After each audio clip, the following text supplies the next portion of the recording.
ओम शांति, ओम शांति, ओम शांति। 13/7/2020 को बाबा को साकार मुरली छ। सार में छ, मीठे बच्चे, सभी को यह खुशखबरी सुनाओ कि अब फिर से विश्व में शांति स्थापन हो रही है। बाप आए हैं एक आदि सनातन देवी देवता धर्म स्थापन गर्ने। त सबैले यो खुशखबरी सुनाउनु छ कि अब फेरि विश्वमा शान्तिको स्थापना हुँदैछ र त्यो शान्तिको स्थापना गर्न बाबा आउनु भएको छ, जहाँ एक आदि सनातन देवी देवता धर्मको स्थापना बाबाले गर्नुहुन्छ। प्रश्नमा छ, तुम बच्चों को बार बार याद में रहने का इशारा क्यों दिया जाता है? बाबाले हामी बच्चहरूलाई बार बार यादमा रहनको लागि इशारा किन दिनुहुन्छ? उत्तरमा छ, क्योंकि एवर हेल्दी और सदा पावन बनने के लिए है ही याद, इसलिए जब भी टाइम मिले याद में रहो। सवेरे सवेरे स्नान आदि कर फिर एकांत में चक्र लगाओ या बैठ जाओ, यहाँ तो कमाई ही कमाई है।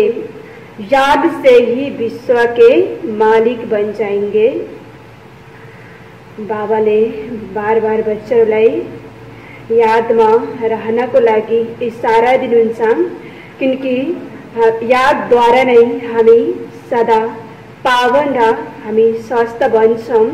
त्यसैले जब हामीलाई टाइम मिल्छ त बाबाको यादमा रहनु छ र स्नान आदि गर्दा पनि र एकान्तमा गएर चक्र लगाउने या बसेर बाबालाई याद गर्ने। जब हामी बाबालाई याद गर्छौँ त्यसमा कमाई नै कमाई हुन्छ। बाबाले भन्नुहुन्छ, बाबाको यादद्वारा नै हामी विश्वको मालिक बन्छौँ। ओम शांति। मीठे बच्चे जानते हैं कि इस समय सभी विश्व में शांति चाहते हैं। यह आवाज सुनते रहते हैं कि विश्व में शांति कैसे हो, परंतु विश्व में शांति कब थी जो फिर चाहते हैं यह कोई नहीं जानते। तुम बच्चे ही जानते हो विश्व में शांति थी जब इन लक्ष्मी नारायण का राज्य था। त विश्वमा कहिले शान्ति थियो? जब यो लक्ष्मी नारायण को राज्य थियो। अभी तक भी लक्ष्मी नारायण के मंदिर बनाते रहते हैं। तुम कोई को भी यह बता सकते हो विश्व में शांति 5000 वर्ष पहले थी, अब फिर से स्थापन हो रही है। कौन स्थापन करते हैं यह मनुष्य नहीं जानते। 5000 वर्ष पहिला विश्वमा शान्ति स्थापना भएको थियो। कसले गरे यो कुरा मनुष्यले जान्दैनन्। तुम बच्चों को बाप ने समझाया है। तुम किसको भी समझा सकते हो, तुम लिख सकते हो, परंतु अभी तक कोई को हिम्मत नहीं है जो किसको लिखे। अखबार में आवाज सुनते तो है, सब कहते हैं विश्व में शांति हो। लड़ाई आदि होगी तो मनुष्य विश्व में शांति के लिए यज्ञ रचेंगे। कौन सा यज्ञ? रुद्र यज्ञ रचेंगे। अभी बच्चे जानते हैं इस समय बाप जिसको रुद्र शिव भी कहा जाता है, उसने ज्ञान यज्ञ रचा है। जब मनुष्य लड़ाई आदि गर्छ, विश्वमा लड़ाई हुन्छ दुनियाँमा, त मनुष्यले त्यो विश्वमा शान्ति ल्याउनको लागि यज्ञ रच्छ। तर उनीहरूले विनाशी यज्ञ रच्छ। यहाँ रुद्र शिव बाबाले आएर यो अविनाशी ज्ञान यज्ञ रच्नुहुन्छ, जसद्वारा नै सारा विश्वमा शान्ति को स्थापना हुन्छ। सतयुग नई दुनिया में जहाँ शांति थी जरूर राज्य करने वाले भी होंगे। नया दुनिया में शांति हुन्छ र राज्य करने वाला पनि हुन्छन्। निराकारी दुनिया के लिए तो नहीं कहेंगे विश्व में शांति हो, वहाँ तो है ही शांति। विश्व मनुष्य की होती है। निराकारी दुनिया को विश्व नहीं कहेंगे, वह है शांति धाम। बाबा बार बार समझाते रहते हैं, फिर भी कोई भूल जाते हैं। कोई कोई की बुद्धि में है, वह समझा सकते हैं। विश्व में शांति कैसे थी, अब फिर कैसे स्थापन हो रही है, यह किसको समझाना बहुत सहज है। भारत में जब आदि सनातन देवी देवता धर्म था तो एक ही धर्म था, विश्व में शांति थी। यह बड़ी सहज समझाने की और लिखने की बात है। तब आवली बनिन्छ जब भारत में एक आदि सनातन देवी देवता धर्म को राज्य थियो त एउटै धर्म थियो, आदि सनातन देवी देवता धर्म। तब हुन्छ यो कुरा समझाउन एकदम सहज छ, तिमी यो कुरा लिख्न पनि सक्छौ। बड़े बड़े मंदिर वालों को भी तुम लिख सकते हो। विश्व में शांति आज से 5000 वर्ष पहले थी, जब इनका राज्य था, जिनके ही तुम मंदिर बनाते हो। भारत में ही इन्हों का राज्य था और कोई धर्म नहीं था। यह तो सहज है और सयानप की बात है। ड्रामा अनुसार आगे चल सब समझ जाएंगे। तुम यह खुशखबरी सबको सुना सकते हो, छपा भी सकते हो ब्यूटीफुल कार्ड पर। विश्व में शांति आज से 5000 वर्ष पहले थी, जब नई दुनिया नया भारत था, लक्ष्मी नारायण का राज्य था। अब फिर से विश्व में शांति स्थापन हो रही है। जब नया दुनिया नया भारत लक्ष्मी नारायण को राज्य थियो। यह बातें सिमरण करने से भी तुम बच्चों को बड़ी खुशी होनी चाहिए। जब यो कुरा हामी सिमरण गर्छौं भने भविष्य तिमी बच्चोंलाई एकदम खुशी हुन्छ। तुम जानते हो बाप को याद करने से ही हम विश्व के मालिक बनने वाले हैं। सारा मदार तुम बच्चों के पुरुषार्थ पर है। बाबा ने समझाया है, जो भी टाइम मिले बाबा की याद में रहो। सवेरे में स्नान कर फिर एकांत में जाकर एकांत में चक्र लगाओ या बैठ जाओ। यहाँ तो कमाई ही कमाई करनी है। एवर हेल्दी और सदा पावन बनने के लिए ही याद है। यहाँ भले सन्यासी पवित्र है तो भी बीमार जरूर होते हैं। यह है ही रोगी दुनिया, वह है निरोगी दुनिया। तब बाबाले भन्छ भले यहाँ सन्यासी पवित्र हुन्छ फेरि पनि उसको शरीर बीमार नहीं हुन्छ, किनकि बाबाले भन्छ यो पतित दुनिया रोगी दुनिया हो, यहाँ कोई पनि निरोगी छैन। यह भी तुम जानते हो, दुनिया में किसको क्या पता कि स्वर्ग में सब निरोगी होते हैं। स्वर्ग किसको कहा जाता है कोई को पता नहीं। नयाँ दुनिया जब हुन्छ स्वर्गमा त्यहाँ सबै निरोगी हुन्छ, क्योंकि आत्मा शुद्ध पवित्र हुन्छ नि शरीर पनि एकदम निरोगी हुन्छ। तुम अभी जानते हो, बाबा कहते हैं कोई भी मिले तुम समझा सकते हो। समझो कोई राजा रानी अपने को कहलाते हैं, अब राजा रानी तो कोई है नहीं। बोलो तुम अभी राजा रानी तो हो नहीं, यह बुद्धि से भी निकालना पड़े। महाराजा महारानी श्री लक्ष्मी नारायण की राजधानी तो अब स्थापना हो रही है। त बाबाले भन्नुहुन्छ अहिले यो समयमा कोही पनि राजा रानी छैन, यो बुद्धिबाट नै निकाल्नु पर्छ।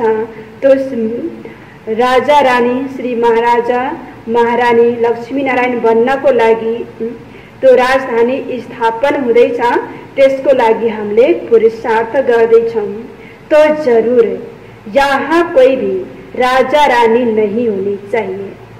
हम राजा रानी है यह भी भूल जाओ और नरे मनुष्य के मुआफिक चलो। उन्हों के पास भी पैसे सोना आदि रहता तो है ना, अभी कैदे पास हो रहे हैं, यह सब ले लेंगे, फिर कमन मनुष्य के मुआफिक हो जाएंगे। यह भी युक्तियां रचते हैं। गायन भी है ना, किसकी दबी रहे धूल में किसकी राजा खाए। अब राजा कोई की खाते नहीं, राजाए तो है नहीं, प्रजा ही प्रजा का खा रही है। आजकल का राज्य बड़ा वंडरफुल है। जब बिल्कुल राजाओं का नाम निकल जाता है तो फिर राजधानी स्थापन हो जाती है। अभी तुम जानते हो हम वहां जा रहे हैं जहां विश्व में शांति होती है ही सुखधाम सतो प्रधान दुनिया। वहां हम वहां जाने के लिए पुरुषार्थ कर रहे हैं। बच्चियां भपके से बैठकर समझाए, बाहर का सिर पे आर्टिफिशियल भपका नहीं चाहिए। बाबाले भन्छ विश्वमा शान्ति स्थापन हुँदैछ, सुखधाम सतो प्रधान दुनिया आउँदैछ, उसको लागि हामीले पुरुषार्थ गरिराखेका छौँ। त्यहाँ जानको लागि हामीले पुरुषार्थ गर्नुपर्छ। बाबाले भनिदिन्छ तिमी बच्चालाई एकदम भपकाले सम्झाउनु छ। बाबा आर्टिफिशियल इसमें भपका हुनु हुँदैन। आजकल तो आर्टिफिशियल भी बहुत निकले है ना।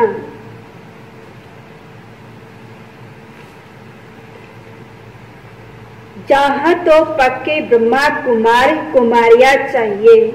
तुम ब्राह्मण ब्रह्मा बाप के साथ विश्व में शांति की स्थापना का कार्य कर रहे हो।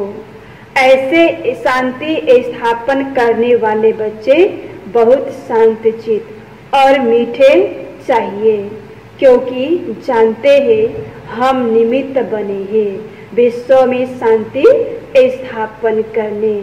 तो हामी ब्राह्मण बच्चा ब्रह्मा बाबा को साथ, वहाँ को बच्चा वहाँ को साथ में हामी पनि यो विश्व शान्ति को स्थापन को कार्य में हामी पनि मददगार बनेका छौं। त्यसैले बाबाले हुन्छ तिमी बच्चाहरूलाई एकदम शान्तचित्त र मीठा हुनुपर्छ। तो पहले हमारे में बहुत शांति चाहिए, बातचीत भी बहुत आहिस्ते आहिस्ते बड़ी रॉयल्टी से करनी है। तुम बिल्कुल गुप्त हो। हामी कसैसँग कुराकानी गर्छौं भने एकदम बिस्तारै मीठो एकदम रोयल्टी सभ्य तरिकाले नै गर्नुपर्छ। तुम्हारी बुद्धि में अविनाशी ज्ञान रत्नों का खजाना भरा हुआ है। बाप के तुम वारिस हो ना। जितना बाप के पास खजाना है तुमको भी पूरा भरना चाहिए। तो हामी बाबा को वारिस हौं। तो बाबा को पास में जो पनि खजाना छ ज्ञान रतन को खजाना, तो खजानाले हामी आफूले पनि भरपूर गर्नुपर्छ। सारी मिल्कियत आपकी है, परंतु वह हिम्मत नहीं है तो ले नहीं सकते। लेने वाले ही उस पद पाएंगे। बाबा को पास में था सबै मिल्कियत तो खजाना छ। त बाबा हुन्छ तो लिनको लागि फेरि तिमी बच्चाहरुमा पनि हिम्मत चाहिन्छ। जसमा हिम्मत छ त्यो नै लिन सक्छ। त जो लिन्छ त्यो नै उच्च पद पाउँछ, जो लिन सक्दैन तो कम पद वाला बन्छ। कोई को समझाने का बड़ा शौक चाहिए। हमको भारत को फिर से स्वर्ग बनाना है। धंधा आदि करते साथ में यह भी सर्विस करनी है, इसलिए बाबा जल्दी जल्दी करते हैं।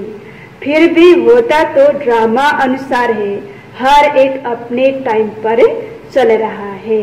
बाबा त जल्दी जल्दी सेवा गरिराख्नु भएको छ, फेरि पनि बाबाले हुन्छ यो त ड्रामा अनुसार नै हुन्छ, आफ्नो टाइममा नै यो चलिराखेको छ। बच्चों को भी पुरुषार्थ करा रहे, बच्चों को निश्चय है कि अभी हम बाँकी थोड़ा समय है। हामी पुरुषार्थ गर्दैछौँ। बाबाले हुन्छ तिमी बच्चाहरूलाई यो निश्चय भएको छ कि अब थोड़ै समय छ। यह हमारा अंतिम जन्म है कि जन्म है, फिर हम स्वर्ग में होंगे। यह दुख धाम है, फिर सुख धाम हो जाएगा। बनने में टाइम लगता है ना, यह विनाश छोटा थोड़े ही है। जैसे नया घर बनता है, फिर नए घर की ही याद आती है। यह है हद की बात, उसमें कोई संबंध आदि थोड़े ही बदल जाते हैं। यह तो पुरानी दुनिया ही बदलनी है, फिर जो अच्छी रीति पढ़ेंगे वह राजाई कुल में आएंगे, नहीं तो पर्चा में चले जाएंगे। तब बाबाले भन्नुहुन्छ हामी नयाँ घर बनाउँछौँ भने तो पुरानो दुनिया पुरानो घरलाई हामी बिर्सिन्छौँ, नयाँ घर याद आउँछ। बाबा भन्नुहुन्छ त्यहाँ त सम्बन्ध बदलिँदैन, तर यहाँ हाम्रो सम्बन्ध दुनिया पनि नयाँ हुन्छ। जुन प्रकारले हामी पढाइ पढ्छौँ, बाबाले भन्छ त्यही पढाइ अनुसार नै हामी रजाई कुलमा आउँछौँ। अगर हामी राम्रोसँग पढाइ पढ्दैनौँ भने बाबा भन्छ तिमी पर्जामा जान्छौ। बच्चों को बड़ी खुशी होनी चाहिए।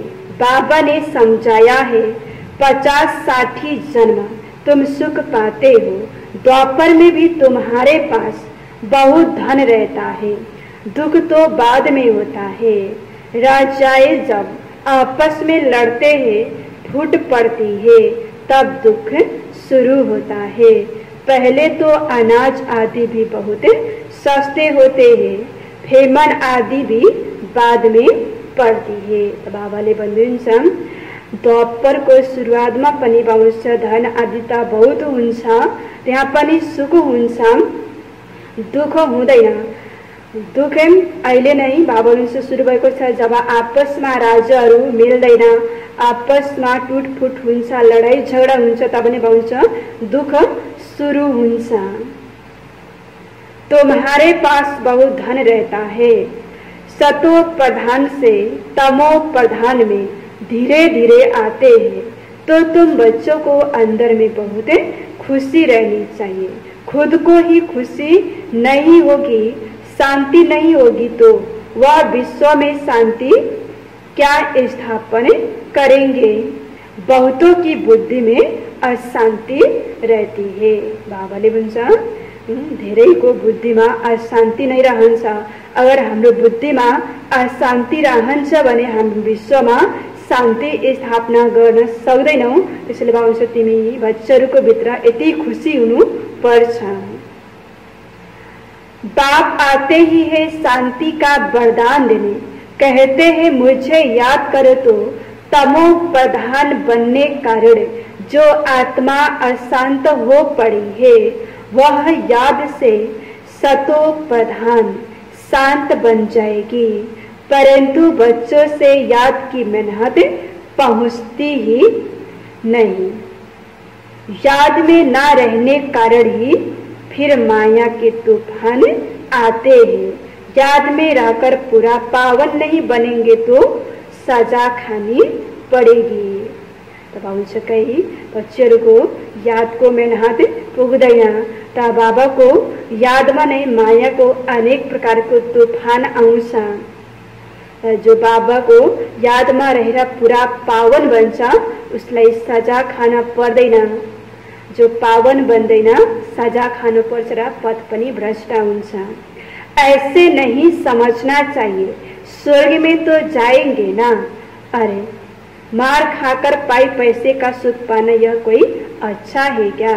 तब आउँछ यस्तो ना समझ म स्वर्ग दुनिया में जान्छु तर स्वर्ग दुनिया में जाना को लागि बाबुन्छ राम्रो पुरुषार्थ उच्च घराना में आउना को लागि नै हामीले पुरुषार्थ गर्नु छ।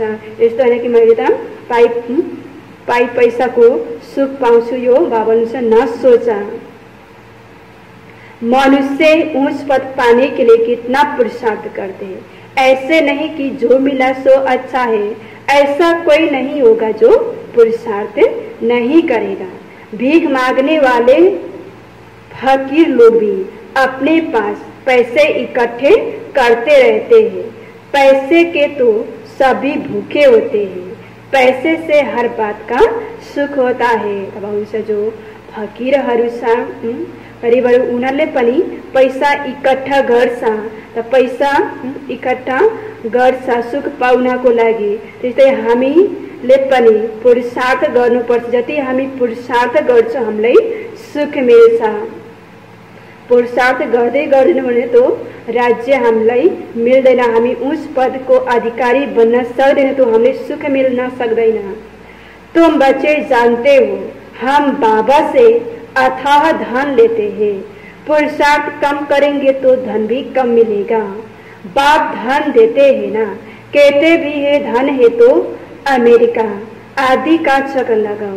तुम जितना बाप को याद करेंगे और सर्विस करेंगे उतना सुख पाएंगे।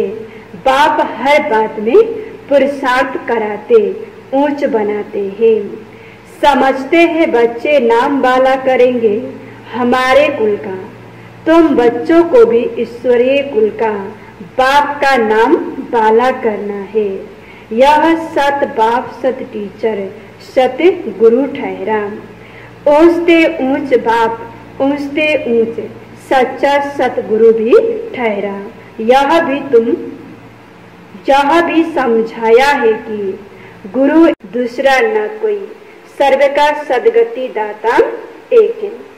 बाबा सत टीचर सत बाप सत गुरु हुनुहुन्छ त वहाँ नै सबैभन्दा उच्च, सबैको सच्चा सतगुरु जो सबैको सद्गति गर्नुहुन्छ भाउँछ, अरू कोही दूसराले गर्न सक्दैन।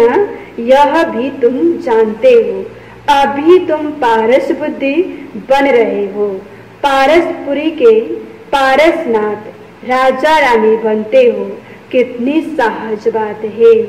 भारत गोल्डन एजेड था, विश्व में शांति कैसे थी यह तुम इस लक्ष्मी नारायण के चित्र पर समझा सकते हो।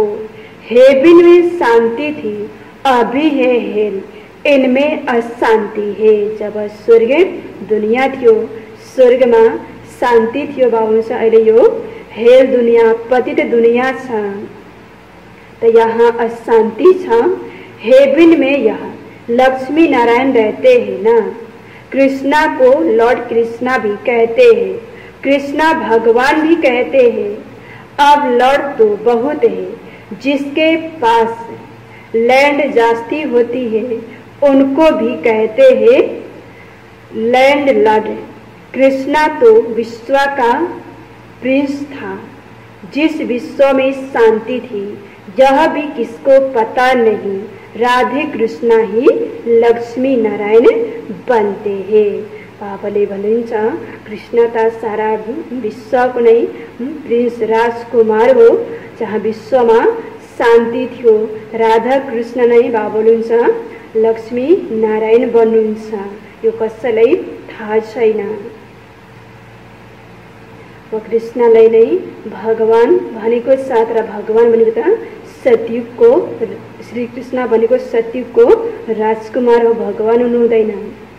तुम्हारे लिए लोग कितनी बातें बनाते हैं, हंगामा मचाते हैं, कहते हैं यह तो भाई बहन बनाते हैं।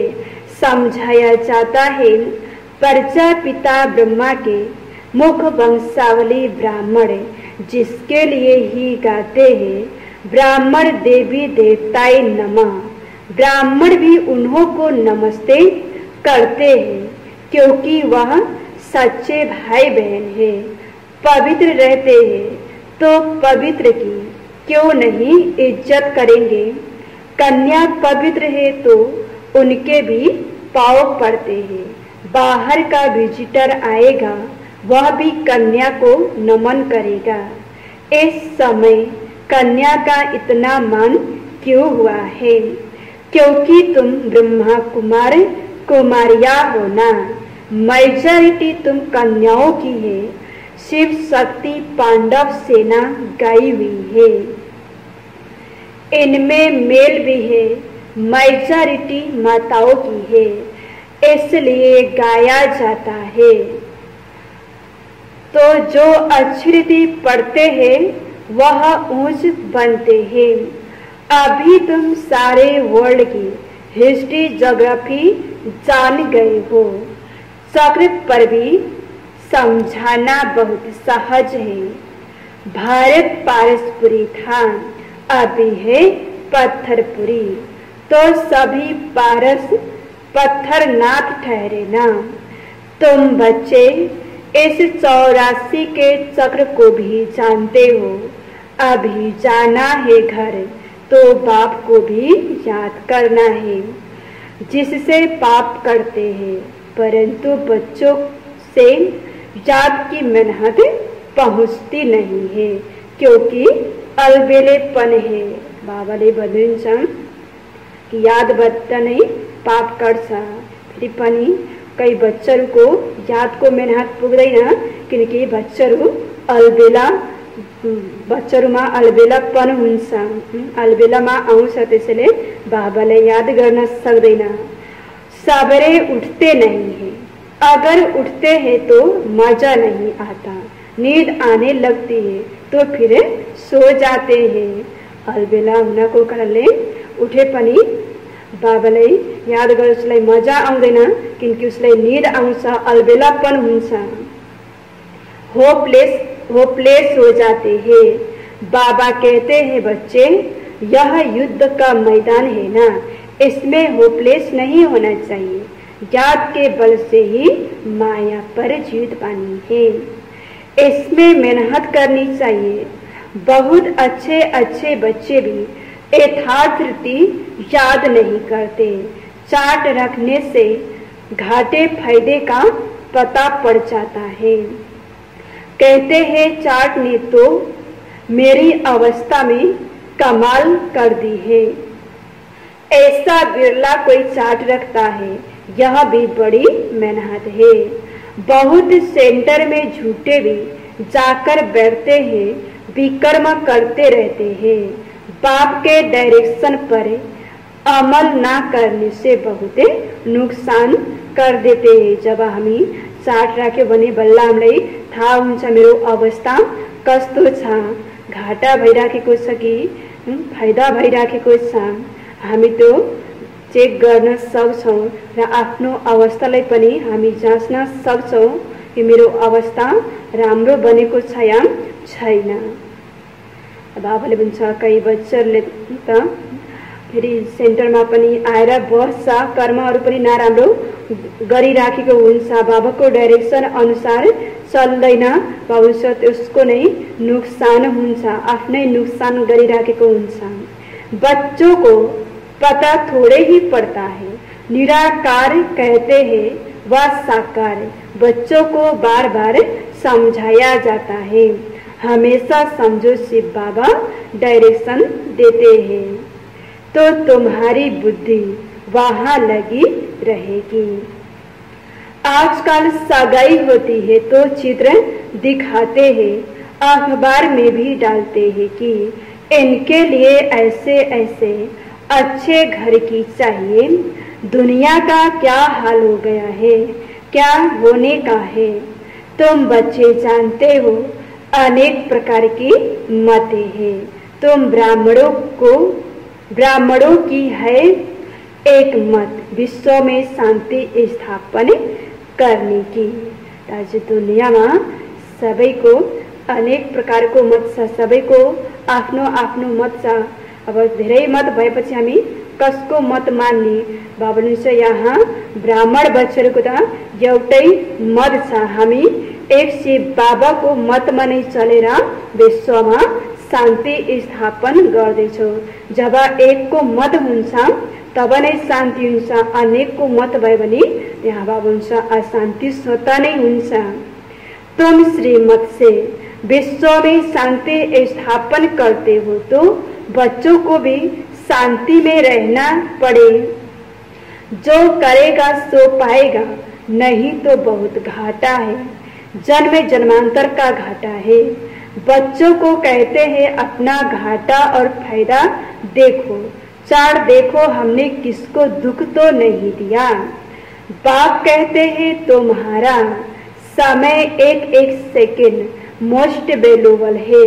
मोचरा खाकर मानी टुकड़ा खाना वह क्या बड़ी बात है। तुम तो बहुत धनवान बनना चाहते हो ना। पहले पहले जो पूज्य है उनको ही पुजारी बनना है। इतना धन होगा सोमनाथ का मंदिर बनाए तब तो पूजा करें। यह भी हिसाब है। बच्चों को फिर भी समझाते हैं, चार्ट रखो तो बहुत फायदा होगा, नोट करना चाहिए। सबको पैगाम देते जाओ, चुप करके नहीं बैठो। ट्रेन में भी तुम समझा कर लिटरेचर दे दो। बोलो यह करोड़ों की मिल्कियत है। बाबाले भन्छ तिमी कहीँ पनि जान्छौ सबैलाई परमात्माको यो सन्देश पैगाम दिँदै जाऊ। बाबाले भन्छ तिमी ट्रेनमा पनि अरूले सम्झाउन सक्छौ कि केही किताबहरू पत्र पत्रिकाहरू दिएर। हामी तो अन्य आत्माको पनि कल्याण गर्न सक्छौ। बाबा भन्छ तिम्रो पासमा यति धेरै ज्ञानको खजाना, ज्ञानको मिल्कियत छ। लक्ष्मी नारायण का भारत में जब राज्य था तो विश्व में शांति थी। अब बाप फिर से वह राजधानी स्थापन करने आए हैं। तुम बाप को याद करो तो विकर्म विनाश हो और विश्व में शांति हो। अच्छा हे मीठे सिखला दे बच्चों प्रति माता पिता बाप दादा का याद प्यार और गुड मॉर्निंग। रूहानी बाप की रूहानी बच्चों को नमस्ते। रूहानी बच्चों की रूहानी बाप को याद प्यार गुड मॉर्निंग, नमस्ते नमस्ते। धारणा को लागि मुख्य सार छ। पहिला नम्बरमा हम विश्व में शांति स्थापन करने के निमित्त ब्राह्मण है। हमें बहुत बहुत शांतचित रहना है। बातचीत बहुत आहिस्ते व रॉयल्टी से करनी है। दूसरा नंबर में अलबेलापन छोड़ याद की मेहनत करनी है। कभी भी होपलेस नहीं बनना है। बाबाले धारणामा बताउनुभयो कि विश्वमा शान्ति स्थापन गर्नेको तिमी निमित्त ब्राह्मण हौ, त्यसैले तिमी एकदम शान्तचित रहनुपर्छ। कसैसँग हामी कुराकानी गर्छौँ भने एकदम बिस्तारै, एकदम रोयल्टी तरिकाले, सभ्य तरिकाले नै गर्नुपर्छ। र अलबेलापन जो हामीमा छ तो अलबेलापनलाई छोड्नु छ। जबसम्म हामी अलबेलापनलाई आफू भित्रबाट निकाल्दैनौँ तबसम्म हामी बाबालाई याद गर्न सक्दैनौँ। त्यसैले हामी याद गर्नको लागि हामीले मेहनत गर्नुपर्छ। बाबाले भन्छ यसमा कहिले पनि निराशा बन्नु छैन। आजको वरदानमा छ विकारों रूपी सांप को भी सैया बनाने वाले विष्णु के समान सदा विजय निश्चिंत भवा। वरदान को विस्तार में छ जो विष्णु की शेष सैया दिखाते हैं, यह आप विजयी बच्चों के सहज योगी जीवन का यादगार है। सहज योग द्वारा विकारों रूपी सांप भी अधीन हो जाते हैं। जो बच्चे विकारों रूपी सांपों पर विजय प्राप्त कर उन्हें आराम की सैया बना देते हैं, वह सदा विष्णु के समान हर्षित व निश्चिंत रहते हैं। तो सदा यह चित्र अपने सामने देखो कि विकारों को अधीन किया हुआ अधिकारी हूँ। आत्मा सदा आराम की स्थिति में निश्चिंत है। बाबाले वरदान दिनु कि विकारों रूपी जो साप छ उसलाई आफ्नो सैया बनाउने वाला नै विष्णु समान सदा विजय र निश्चिन्त रहन्छ। जस्तै विष्णुलाई देखाएको छ कि शेष सैयालाई त्यसको माथि आराम गरेको देखाएको छ। बाबा छ त्यो तिमी विजयी बच्चाहरूको यादगार हो। र अहिले हामी राजयोगद्वारा जो हामीमा 5 विकार रूपी साप छ हामी त्यो आफ्नो अधीनमा गर्दैछौँ। जब हामी बच्चाले यो 5 विकार रूपी सापमाथि विजय प्राप्त गर्छौँ तब नै बाबा छ तिम्रो त्यो आरामको शेष सैया बन्छ। जब शेष सैया हामी उसलाई बनाउँछौँ भने बाबा तिमी एकदम निश्चिन्त र तिमी हर्षित रहन्छौ। त्यसैले बाबाले छ त्यो चित्रलाई तिमी आफ्नो अगाडि राख र विकारलाई आफ्नो अधीनमा गर कि म अधिकारी हुँ र आराम र निश्चिन्त हुन्छ। जब हामी विकारलाई आफ्नो अधीनमा गर्छौं। स्लोगनमा छ बालक और मालिक बनके बैलेंस से प्लान को प्रैक्टिकल में लाओ।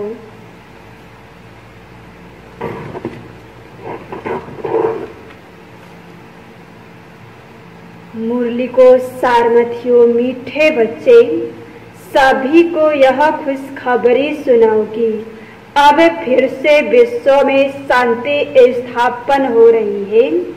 बाप आए हैं एक आदि सनातन देवी देवता धर्म स्थापन करने।